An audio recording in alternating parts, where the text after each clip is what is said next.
Assalamualaikum sahabat pecinta tanaman hias, semoga selalu dalam keadaan sehat serta diridhoi oleh Allah Subhanahu wa taala. Nah, teman-teman, tanaman aglonema ini banyak sekali warna dan coraknya ya. Tetapi munculnya aglonema cantik merupakan hasil rekayasa manusia. Jadi, di alam pola warna yang memikat seperti ini tidak dijumpai, melainkan hanya berdaun hijau saja. Tanaman hias yang mendapat sebutan Chinese evergreen ini tumbuh subur di hutan-hutan yang teduh seperti di hutan wilayah Indonesia, Thailand, Vietnam, Myanmar, Filipina, juga Kamboja. Jadi, aglonema ini tumbuh di hutan yang tidak terkena sinar matahari langsung. Dan selama masih di hutan, warnanya itu hanya ditemukan warna hijau saja. Nah, kemudian atas jasa para penyilang, tanaman asal hutan ini berpindah menjadi tanaman hias yang eksklusif. Itu karena bentuk, warna, dan corak daun yang menarik. Selain penghias rumah, tanaman hias terbaik di dunia ini pun mendapat perlakuan istimewa. Sehingga sekarang kita bisa menjumpai macam-macam warna aglonema. Ada yang putih, hijau, merah, kuning, atau kombinasi dari warna-warna tersebut. Itu karena berkat jasa dari para penyilang. Nah, sahabat, bagian yang paling istimewa dari tanaman aglonema ini tentu adalah bentuk daunnya ya, juga warna atau corak daunnya. Yang menjadi daya tarik aglonema adalah bentuk daunnya beragam. Ada yang berbentuk lancet, bulat telur, lonjong, berbentuk jantung atau tombak dengan ukuran yang bervariatif, mulai dari kecil, sedang, hingga besar. Beberapa jenis memiliki daun bergelombang di bagian pinggirnya. Tekstur daun berbeda-beda, mulai dari halus, tipis, hingga tebal kaku. Tangkai daun pun umumnya tidak terlalu panjang, warnanya kemerahan atau pink tersusun rapi di setiap ruas batang yang pendek sehingga tampilannya lebih menawan. Lalu dengan banyaknya warna dari aglonema ini, apakah akan ada perbedaan cara merawat atau cara perlakuannya? Nah, sahabat pecinta tanaman hias, berdasarkan pengalaman dan juga berdasarkan buku referensi ragam aglonema yang dikeluarkan dari redaksi PS, bahwa karena beda warna juga beda karakteristiknya, maka akan ada perbedaan perawatan untuk aglonema yang berwarna ini. Kita bedakan dulu aglonema ini menjadi 4 jenis warna, yaitu warna hijau, warna putih, warna merah, juga warna corak atau kombinasi. Karena beda warna ini berpengaruh juga terhadap karakteristik daunnya, maka beda warna juga beda perlakuannya atau beda perawatannya. Nah, sekarang kita perhatikan dulu aglonema hijau yang ada di rumah emak ini ya. Ini kebetulan ada aglonema strip. Aglonema ini mungkin sebagian orang juga menyebutnya dengan nama Sri Rejeki ya, kalau dulu dikenalnya dengan Sri Rejeki. Nah, tanaman ini udah lama banget ada di rumah. Bahkan dulu-dulu sekali ini dicuekin aja tanpa pemupukan dan tidak dipot. Kadang-kadang disiram, kadang-kadang enggak. Jadi, tapi dia tetap tumbuh sehat seperti ini, bahkan dia sudah beranak beberapa kali. Nah, ciri-ciri aglonema hijau ini daunnya tebal. Kemudian karena dia itu masih asli produk hutan, belum ada rekayasa penyilangan dari manusia, dia juga mempunyai daya tahan tubuh yang lebih baik, lebih bandel. Kemudian pertumbuhannya itu cepat sekali, cepat juga dia dalam beranak dan munculnya daun baru. Nah, kemudian sekarang kita perhatikan aglonema merah. Ini aglonema lipstick merah. Nah, kita bandingkan daunnya, ini aglonema lipstick merah daunnya itu lebih tipis. Nah, karena daunnya lebih tipis, maka si aglonema merah ini juga mempunyai karakteristik yang lebih manja dan lebih rentan, terutama untuk jenis aglonema merah lainnya ya. Kalau aglonema lipstick masih bisa ditolerir, tidak terlalu sensitif, tapi aglonema merah lainnya dia itu lebih rentan, lebih sensitif. Kemudian juga dalam muncul anakannya itu agak susah juga, kemudian muncul daunnya juga agak terlambat. Jadi harus dibedakan ya antara perlakuan aglonema hijau dan aglonema merah. aglonema merah ini cenderung lebih sensitif dan manja, sedangkan aglonema hijau itu lebih cenderung lebih kuat, juga bandel dan pertumbuhannya cepat.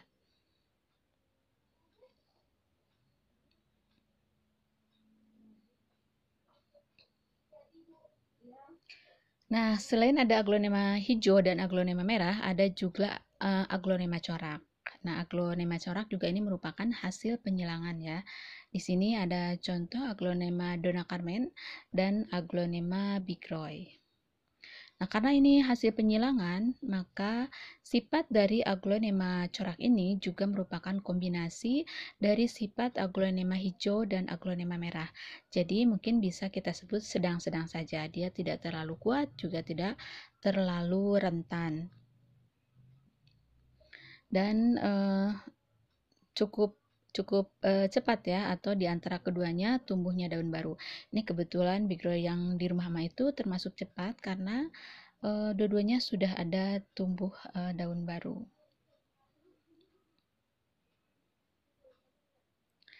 Jadi kalau yang corak itu ada yang lebih cenderung ke sensitif, ada juga yang lebih cenderung ke bandel. Termasuk dari aglonema Donna Carmen itu termasuk ke dalam yang agak bandel. Nah, tapi kecenderungannya untuk jenis aglonema, jenis apapun dia senang menyenangi tempat yang teduh ya, tidak kena sinar matahari langsung. Jika ditempatkan di tempat sinar matahari langsung atau lebih panas, warnanya itu akan cenderung lebih tua atau kecoklatan.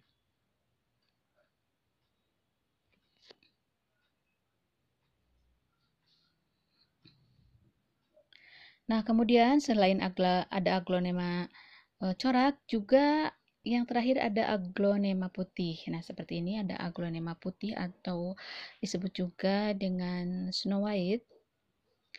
Kalau diperhatikan dengan aglonema sebelumnya, aglonema merah, coklat maupun hijau, aglonema putih ini daunnya lebih lebar, daunnya juga lebih besar. Termasuk tipis juga ya daunnya. Dan karakternya adalah sedang-sedang saja ya, tidak terlalu menonjol. Tapi termasuk cepat juga beranak. Ini aglonema putih ini anaknya udah banyak banget nih, udah berapa kali pisah pot. Nah, seperti itu ya. Jadi teman-teman, berdasarkan pengalaman dan juga berdasarkan buku referensi yang berjudul Galeri Aglonema, produksi redaksi PS, bahwa beda warna, beda juga perlakuannya. Karena beda warna juga ternyata beda karakteristik tanamannya. Warna hijau adalah aglonema yang asli, masih dari hutan, belum hasil penyilangan. Nah, kemudian muncul aglonema corak-corak baru, warna baru yang sangat bervariasi, bahkan sampai ratusan. Nah, itu merupakan jasa dari para penyilang. Nah, dari para penyilang inilah kemudian disilangkan beberapa jenis aglonema menjadi aglonema warna baru, corak baru yang sekarang tak terhingga. Ada yang sudah diberi nama, ada juga yang belum dikasih nama. Jika diingat-ingat, susah banget karena ada corak-corak yang hampir sama, warna hampir sama, kemudian motif hampir sama. Jadi, Emak juga tidak hafal semuanya karena banyak banget ternyata ragamnya aglonema ini. Oke, kembali lagi ke cara perawatannya ya. Tadi bahwa aglonema itu suka di tempat yang teduh, kemudian lokasi yang cocok atau ideal bagi aglonema ini adalah daerah ketinggian 300 sampai 400 mdpl. Di tempat itu tanaman tumbuh tegap maksimal ya, kemudian daunnya tebal, warna dan coraknya juga lebih mencolok. Sedangkan ketinggian lokasi juga berpengaruh pada pertumbuhan tanamannya. Kemudian kelembaban yang cocok pada tanaman aglonema adalah 50-70%. Kemudian dia juga bisa tumbuh pada suhu 20 sampai dengan kurang lebih 33 derajat Celcius, tetapi di bawah naungan ya. Kemudian, hal penting yang mesti diperhatikan agar aglonema tumbuh prima adalah penyiraman. Aglonema termasuk tanaman air yang butuh air dalam jumlah cukup, tetapi tidak sampai menggenangi media tanamnya. Frekuensi dan dosis penyiraman perlu diatur sesuai dengan kondisi media dan lingkungan setempat. Jadi tidak ada patokan khusus ya. Bila dilihat media tanamnya sudah kering, boleh kita siram sampai basah, tetapi jika dirasa masih basah atau lembab, cukup hanya disemprot-semprot saja. Yang jelas, bila kekurangan air, pertumbuhan tanaman terhambat. Stres air juga mengurangi munculnya jumlah anakan. Nah, sahabat pecinta tanaman hias, khususnya pecinta tanaman aglonema, semoga bermanfaat. Assalamualaikum warahmatullahi wabarakatuh.